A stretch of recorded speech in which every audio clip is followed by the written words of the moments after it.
Scoot to the side so they can scoot up and see the bear too.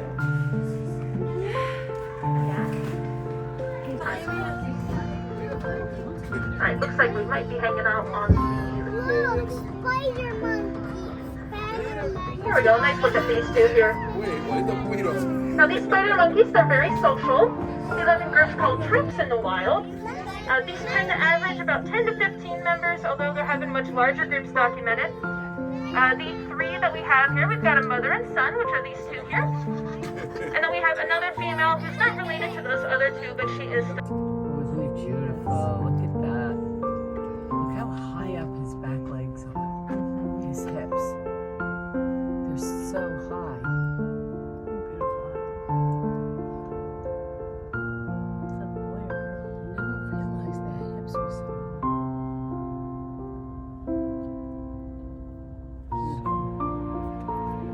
Want to make that one?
Oh wow, yeah. Wow. Yes, I see it. There you go. That looks like the big one.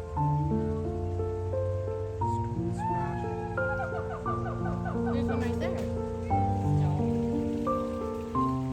This is a near one here.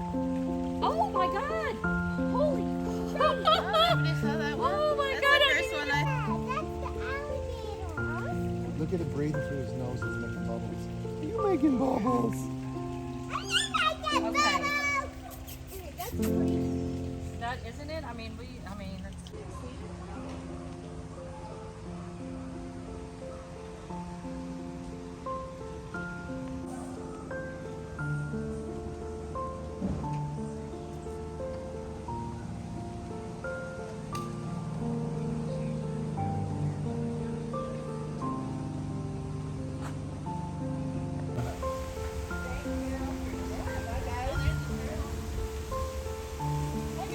a leopard tortoise. He is our 26-year-old leopard tortoise. Right now he's going for a little bit of a stroll. It's a pretty fast moving one, I like to say to people. But these guys originally live in Africa. So they typically are actually the largest tortoise species found in Africa. But they're the 4th largest in the world. So he's kind of a little bit on the smaller side for the species. He's only around like 16 pounds. But they can get up to 30. So they can get a little bit bigger than this. But they are called that name leopard tortoise because typically in the wild he does have that yellowish kind of shell. But typically have a little bit more darker markings on that shell, kind of looking like a leopard's coat. So it doesn't really get camouflage agent for these guys. They can kind of blend in those tall grasses pretty well. So it is pretty efficient for hiding away from predators. These guys typically are only active in the beginning and the end of the day since it's so hot now. You guys have any questions about Stuart?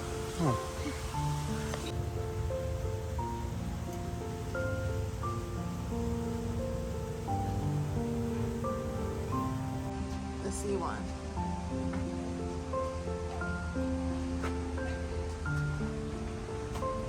Maybe they look very similar.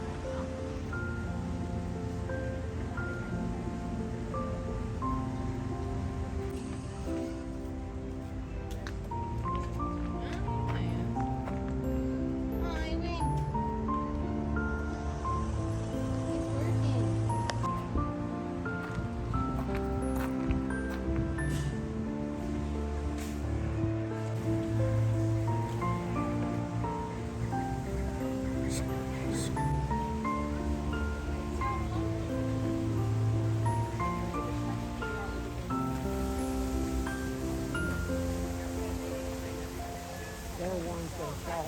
You're getting heavy with all the straps.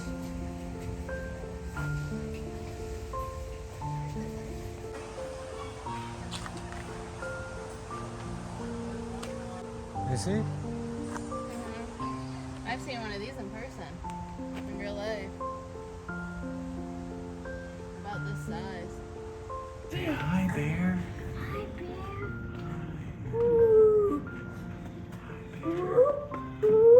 Is he like Winnie the Pooh? Yeah. Kind of like Winnie the Pooh. Only not a teddy. He's a real one. Hi. Yeah. I am your bear. It is a bear. Yeah. Sit back. He's coming right up, huh? He's Say saying hi. It looks like the one that was going under the cabinet. He was trying to keep from going under the cabinet.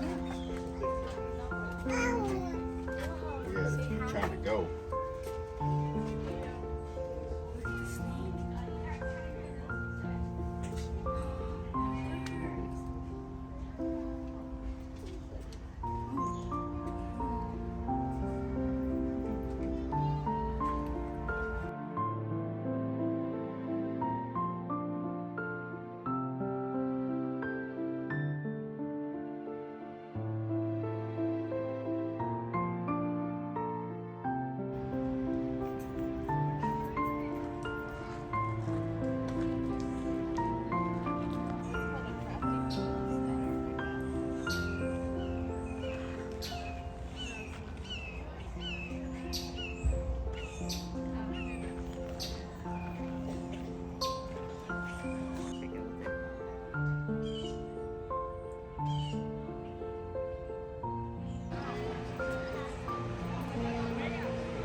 If you're all done walking, then we can head for the exit. Where are the lions?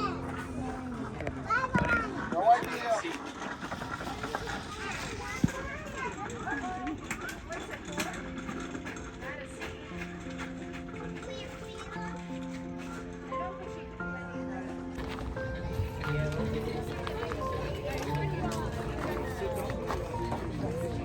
Just not. So packaged food, or if you can put it on a rack over here out at sea. While we're out there, we ask that you please don't make any noises or gestures towards the animals. Now, while loading these boats, That's going to move absolutely. Lake Victoria is a man-made lake. It was dug about 70 years ago, back when the zoo was still only a botanical garden. The zoo was a botanical garden first. It was founded in 1919 by Dr. Henry Nerling. It was in 1969 that it became a zoo, and it has been a zoo and botanical garden ever since then. We still have many of our historic trees and plants, which you can see in the park during your visit today. Daddy, what was that? I saw that. This Lake Victoria is named after the largest lake in Africa. It is also filled with brackish water. That is a mixture of salt water and fresh water, which attracts a lot of local wildlife, so you could see fish out here. You might also see turtles, birds, snakes, but there are no alligators in Lake Victoria. All the alligators in the zoo can be seen in Alligator Bay. You'll also see as we are going around, we don't have any bars or fence. On our left-hand side, we're going to have a pair of Siamang gibbons. We'll see if they want to make their way back out here. These gibbons are lesser apes native to Southeast Asia. Very nice.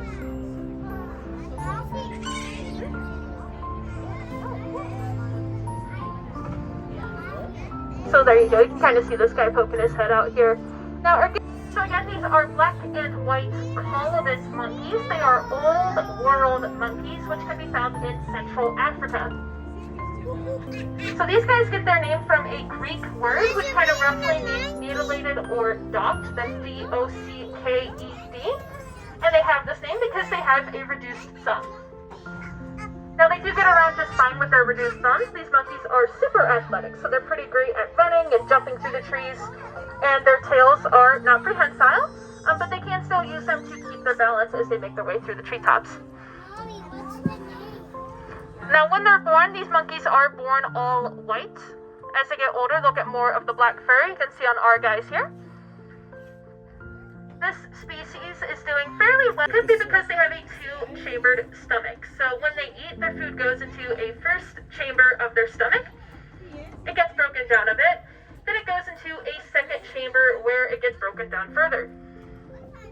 This means they can eat a wider variety of food items, including foods that might be toxic to other primates that live in the same space as they do. There's the third one. So in times when there is not much food around, this can help them with competition. If there's one up on the roof of that house over there, it looks like they're maybe moving up to this corner, so we'll get a nice look at them.